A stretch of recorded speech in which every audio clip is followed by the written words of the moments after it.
you start from the premise that I'm not going to vote for somebody who does not see me as an equal. How's he going to represent me if he does not think that I am worthy of the same kind of representation as his kids are? And then from there, you look at specific issues and you say to yourself, well, this is not a guy who has ever shown that he is particularly interested in communities outside of rich folks and members of his golf country club. So what is the opportunity zones?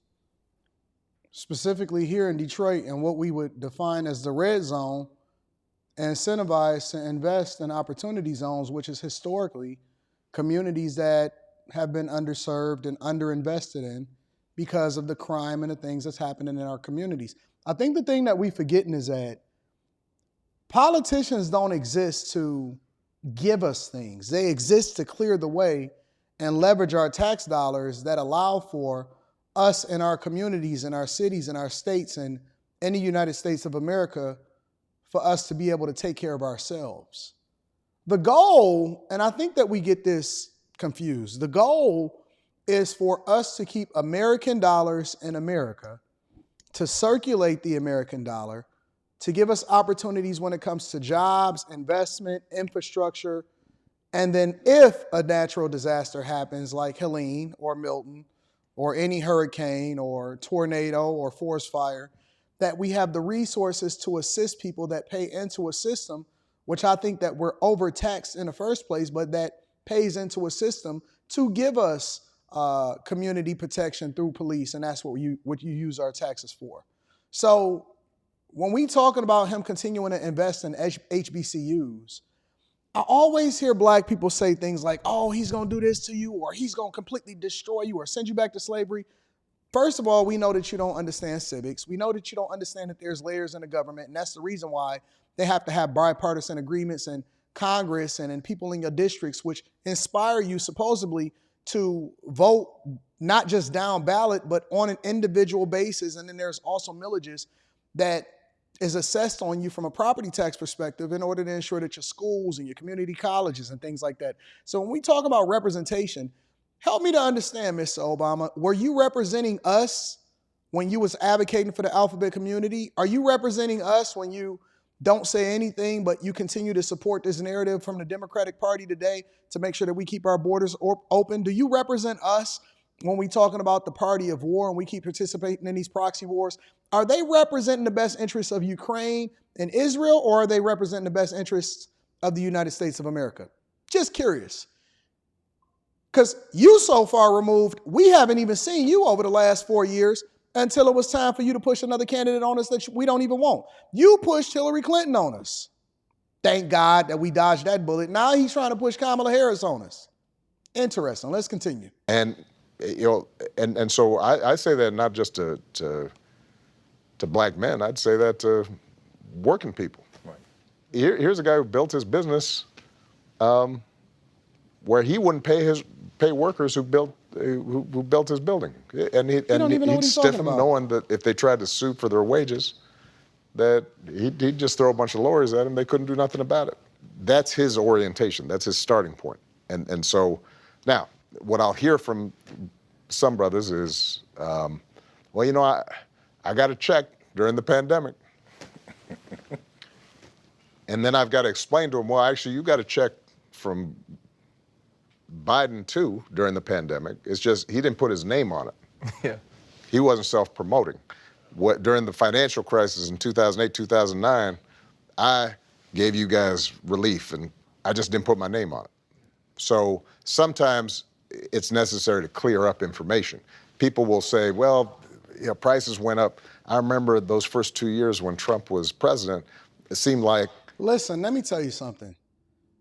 I don't know a black person, and it's almost an insult on our intelligence. I don't know any black man, because he's saying that I hear from brothers that say this. What brothers is he talking about? Because the people that's in his circle ain't the ones that's on the streets, and it ain't the ones that's trying to get it and take care of their family. You know what I hear from people? Nothing about STEMI checks. I didn't even get a STEMI check. I never got one. I didn't qualify for it. I never got any kind of incentive to keep the American dollar circulating.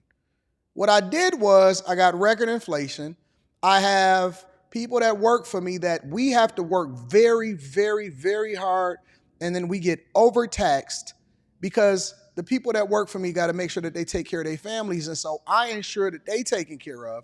So what about the business owners? What about the people that didn't need a STEMI check? What about the people that go to work every day? What about the people that support multiple different families and is investing in their communities? What about the people that don't want their tax dollars and to be overtaxed because y'all keep talking about tax the rich? What about the people that actually don't want immigrants to come in and take over their communities? I need them to speak to real people because every black person isn't destitute and smoking trees, because we know that that's a part of Kamala Harris's 5-point plan for black men.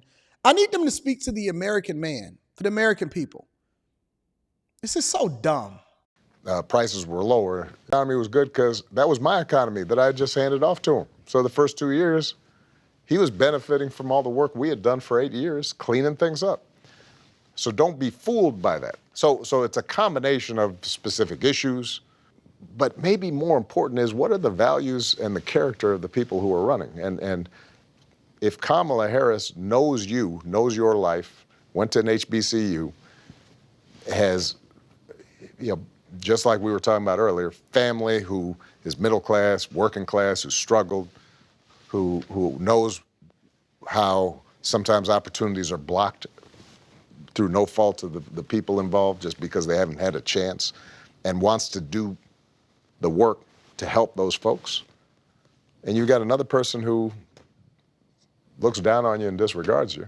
Well, that to me, that should not be a tough choice. How do they paint Trump as such a negative light when all of these people were his friends prior to him running for president in 2016? How? What world are we living in?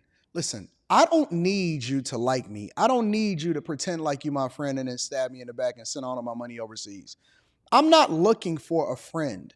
I'm not even looking for representation. I don't care about DEI. I care about my tax dollars. I care about my family. I care about Christian values and the fact that y'all trying to leverage women and reproductive rights and rebadge it to continue to go against the thing that I stand for as a Christian and as a man. I care about men not playing in women's sports. I care about the books that are in my children's schools. I care about, all of the things that really we need to go back to because we so far removed and this whole world is just running with their hair on fire.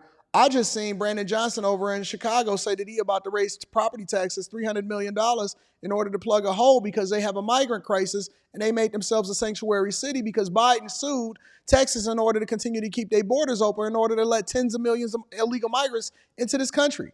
What about the fact that Kamala Harris refused to even acknowledge and say the name of the victims of the ones that got killed? That got killed. The very people that got killed are saying that they blame this on Kamala Harris, and she wouldn't even say their name, but she wanted to make sure that she leveraged Sonia Massey in order to get some visibility for. What about these people? When did we become so separated? And I'm sure you guys hear this from friends of yours, maybe your kids who are starting to get to the age where they vote. I think sometimes you also hear folks say, you know what, this just isn't going to make much of a difference because everything seems like it's the same. It doesn't matter who's up in there. And part of what I try to say to them is real talk. Whoever's president's not going to solve every problem.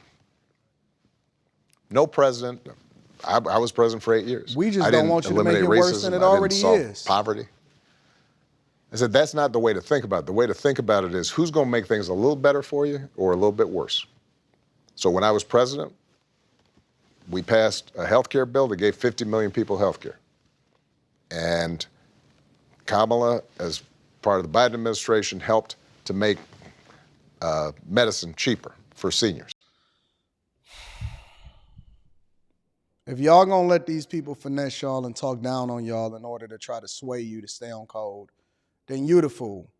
Fool me once, come on, man. Fool me once, shame on you. Fool me twice, shame on me. You're not going to finesse me twice. You're not going to get a promotion to continue to make our lives worse. I'm not going for it. Y'all let me know what y'all think inside of the chat. Make sure you tap into the Patreon. Link is in the description. Also, Teach Henley, 40% off your first order, 20% off for life. And come and kick it with me in Atlanta. It's going to be a fun time. And Detroit. Get your tickets. Discount code Anton. Let me know what y'all think inside of the comments. I love you. I appreciate you for real in real life. I'm going to holler at you in a minute. Peace.